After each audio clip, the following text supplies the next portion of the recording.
Welcome back to another episode of Rock Boys Football Dill. Saturday night, the Oregon Ducks commitment sweatshirt comes back on for, I just put it like it is, one of my favorite players in the entire 2026 cycle. Five-star defensive back, Devon Benjamin, committing to the Oregon Ducks. One of the best pure football players that you see in the country in 2026. Maybe a bittersweet day for the Oregon Ducks, right? Deuce Geralds ends up committing to LSU. Look, I long for my days to be bittersweet when we miss on a four-star defensive lineman, but we hit on a five-star defensive back who I believe is one of the best football players in the country. The thing that stands out to me the most about Devon Benjamin, number one, the instincts on this kid, absolutely incredible, but more importantly, it's the versatility.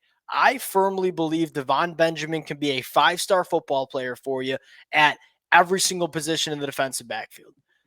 Five-star cornerback, yup. Five-star nickel defender, yup. Five-star safety. That's probably where I think he'll play his best football for Oregon, but you might disagree with that, and we'll get into it. Why is that such a big deal for Oregon? It's going to be damn hard to play for Oregon in the secondary. And go look at the young talent. Go look at the guys that are going into year two. Go look at the guys who are going into year one. If you want to play for Oregon, you got to be dang good. And know what helps a lot? Having some versatility, being able to play any position in the defensive backfield. That's exactly what you get with a guy like Devon Benjamin. Supreme versatility, exceptional football player. And look, the athlete's really dang good too.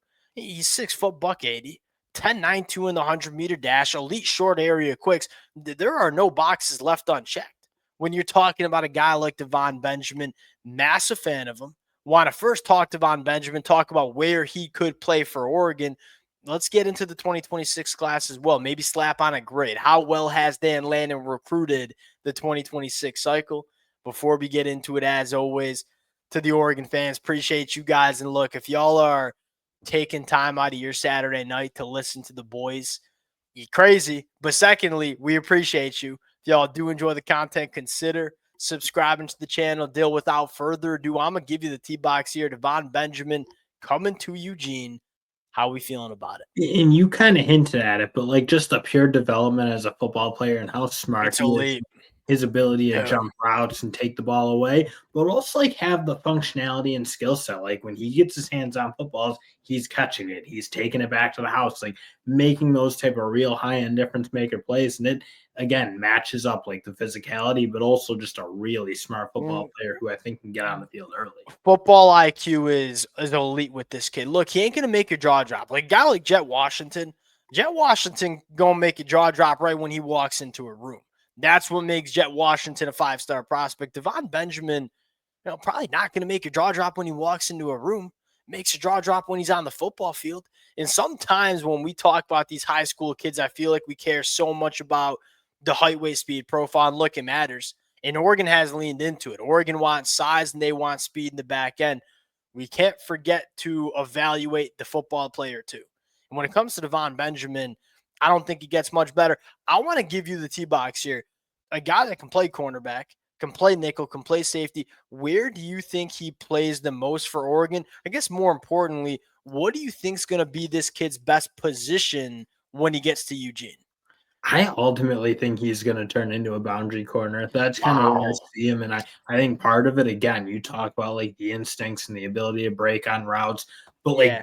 like that's a big, big skill for a corner, I think, but also like a guy who I think just covers people really well. Like he Yeah. doesn't give up a ton of separation. He is very quick. So Sticky.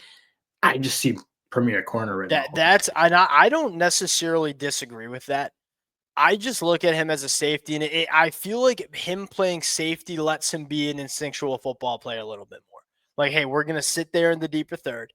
We're going to have our eyes on the quarterback, and it's going to go see ball, get ball. And we're going to go make some plays. And I think the other thing I love about Devon Benjamin is the multitude of skill sets that he can bring to the safety position. Hey, I can be a center field ball hawk safety, turning some footballs over, but I also can run he ain't the biggest cat in the world, Dill. He don't miss many tackles, and he can be physical at the point of attack.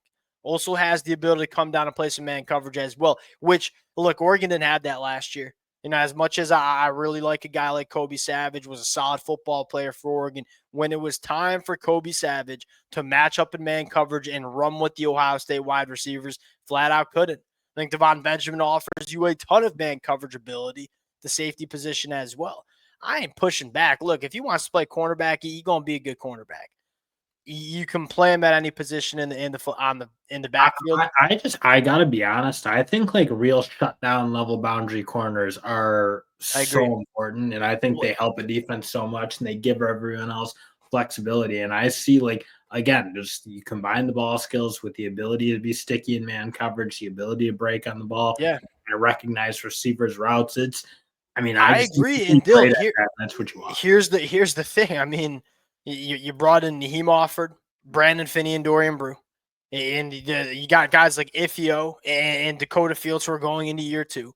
Like, it might be hard to play at cornerback early, but you can play him at safety. Although it's not much easier to get on a football field as a safety either. I will say his first position might be like that nickel spot, I especially agree. depending on where like a Neem offered kind of Yeah, goes with his development.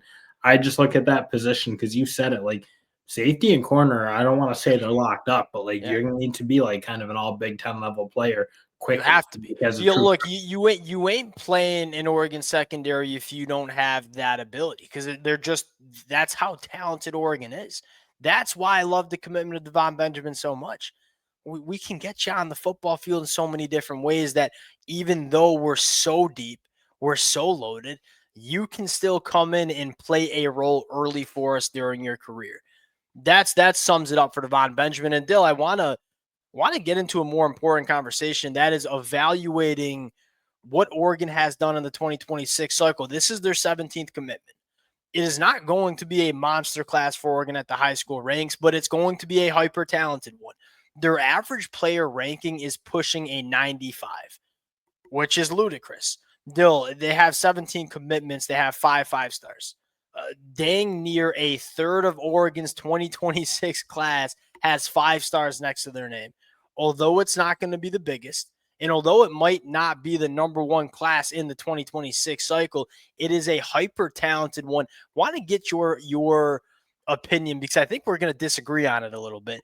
What is your opinion on Oregon maybe taking lesser bodies at the high school ranks, but making sure those bodies are really dang talented? Yeah, and that is just my kind of instinct is like that 25-man class is probably my sweet spot, I think. And I then think I that agree. saves you room for about 10 to 15 transfers, I feel like. And Sure. that to me is probably where you'd want it. And that's assuming a little bit of attrition. So maybe 20 or Which so transfers. Oregon doesn't get that much Well, attrition, if no, we're being and they're honest. going to have some attrition with their guys who aren't going to ever see the field. I think Sure. every team's going to deal with that. So you assume a little bit. Like you're right, Oregon doesn't lose the kids they don't want to lose, but there's going to be kids who just don't make it, and they're not good Yeah. enough to be at Oregon, and that just Yeah. is what it is. But I still think like you want a few more names. I feel like in that developmental pipeline at like the linebacker spot, at the interior defensive line spot, maybe even at the offensive line spot. Yeah. So I like, yes, they're bringing in premier talent. I do think it's okay to take a 3-star. It's okay to I, take I a low 4 I'm star. gonna say this. I'm a little bit okay with it. I'll tell you why. Especially in the era of NIL and rev share, when you're trying to figure out, hey, we got this much resources to build our roster. I don't like, if you are not convicted, and I said, okay, you said it's okay to take a 3-star. I agree, but you want to be convicted that they're going to turn into a football player at Oregon. There's no need to try to reach that 25-man number and start handing out a lot of money to guys that you don't think can develop into good football Well, players. I mean, So like 3-star guys aren't commanding, like low 4-star developmental guys aren't commanding that type of I money. So I look like get them in your pipeline, and if it doesn't work, it doesn't work. But like I yeah, do look, I just feel like it's gonna be hard to refill this like defensive line class because they're yeah, we'll really talk. only Yeah, gonna bring in like one guy in that interior in the past 2 years, unless they obviously flip a guy or add a guy late. yeah. I'll say this. I'm okay with saving. You have to recruit the high school ranks well enough to give you the ceiling, right? You are not going to consistently find enough difference makers in the portal to win national championships if you just rely on the transfer portal. I think Oregon has satisfied that, though. I think they've exposed themselves to enough upside. But when it comes down to taking a 4-star developmental guy, or maybe saying, hey, let's wait to see what the portal brings, and maybe getting a guy that's a little bit more of a known commodity. Hey, our money's going to a guy that, number one, we know is a good football player because he's shown it at the college level. But number two, we can get a return on investment early. That to me makes a lot of sense. I see a lot of programs sometimes dishing out a lot of money, even if they are 4-star caliber guys, to dudes that need 2 years before they're ready. I don't know if that makes a ton of sense in this new era of college football. If I'm going to be pushing a lot of resources to a 17, 18-year-old kid at the high school ranks, I want them to be ready early. And you look at these guys and say, a lot of these guys are going to be contributors in the 2 deep year 1, year 2, year 3. Let's get into this, because I think this is another important conversation. Favorite part of the class, like if you're evaluating what Oregon has done, and I'll say this, I think Oregon's probably going to get active late. They might be done for a little bit on the trail, but I think they're going to get active late. What's your favorite part of the class as it sits right now? It's probably the secondary, and that's like It's so maybe good. that's a league bleeding a little bit over from last year. Like you look at Yeah, what they're going to have and how deep they're going to be and how talented. Like disgusting. this is setting up to be like them and Alabama are going to be battling for who are the best secondaries in college football Yeah, over the next 3 to 4 years. That's just kind of the direction I think they're going with. Again, bringing in the top end talent for the past 2 years, but also like big developmental pipeline. So I think the numbers are more right in the secondary. yeah. I think you still have the top end talent. That's kind of what I think that's the best aspect of it. Here's what I mean, you got the number one cornerback, you got the number one safety. Dan, pretty good. Um, why I like that so much, and I'm going to go in a different direction, but why I like it so much is look at the teams. This is a team that is doing everything they do from a talent acquisition standpoint is centered around national championship. What's going to bring us national champion? That's just where Oregon is as a program right now. That's where they probably fell short. You know, what cost them the game against is not having the dudes in the back end. If you want to beat a team like Ohio State in the college football playoffs or in the Big Ten championship game, if you want to go through a team like Texas, you have to have, like, these guys are trotting out freak shows at the wide receiver position. Well, you have to have the adequate freaks to deal with those wide receivers. Oregon has done that with the talent that they've brought in at that position. My answer, sneaky, I like it, the offensive line.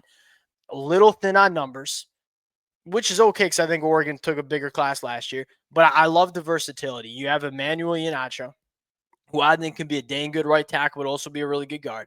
Tommy Tofi, very similar conversation. Think he can be a dang good tackle, also think he can be a dang good guard. Kolawai Kelly, maybe he found like a little Poncho 2.0 going back to the state of Hawaii.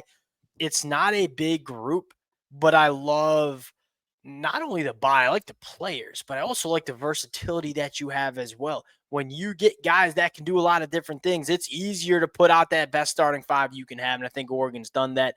Biggest concern, I mean, I'll ask you, I think we both have the same answer, interior defensive line. And I'll say this, they got to do something. You know what I mean? And it's not press the panic button, but go back to the 2025 cycle. You brought in one guy in Matthew Johnson, who I think is going to be a stud. It looked awesome in the spring game, but you only brought in one guy. Well, now you look at going in the 2026 cycle, you only got one guy locked up, Tony Cumberland. It started off really well. Viliami Moala, Tom, they are not in the class anymore. That is a position that's hard to address in the portal. If this was a position like wide receiver, I'd be okay because wide receivers you can get in the portal dang easily. It's hard to find these kind of guys. It's hard to find the difference makers on the defensive line. Got to flip a big name late, at least in my opinion, for Oregon to be really dang happy with the 2026 cycle. Yeah, and to me, it's that in the linebacker spot. And the linebacker spot was pretty heavy last year, so I don't like mind Yeah, going maybe a little bit light. But I'm kind of with you. Like those positions are just like the linebacker. Like you look back at the portal from last year, just brutal. yeah, Like nobody was yeah, really sure. particularly good. And Defensive line, like there were some guys for sure, but everybody needs them. It feels like they're really expensive. You gotta get into bidding wars. I look. That's a position that again, like go find a diamond in the rough. I feel like that is something that like Oregon can't just sure. totally ignore because everybody else is doing it. And I don't think like just totally like I get bucking the trend a little bit and like maybe Oklahoma's doing that too. But I look like there's a reason Georgia's going to take a 3-star defensive lineman who maybe not everybody loves that they like. Like I probably do think there's got to be a little bit of evaluation of maybe some of those lower tier prospects and maybe an offer or two in a Yeah, Camille. we'll see. You got to get bodies. It's important to be deep and again, go back to 2024. They took a monster class. It was like Jericho Johnson and Aiden Breland. There's a couple other names that you can list as well. It's been 2 years. You want to restock the shelves a little bit because again, I look at that position and say you talk about what it looks like to be national championship football team. Got to be dominant there. Got to be, and it's hard to do it in the portal. That's the position that's the biggest concern. There is so much to like about this class, even though it's small. It's very talented.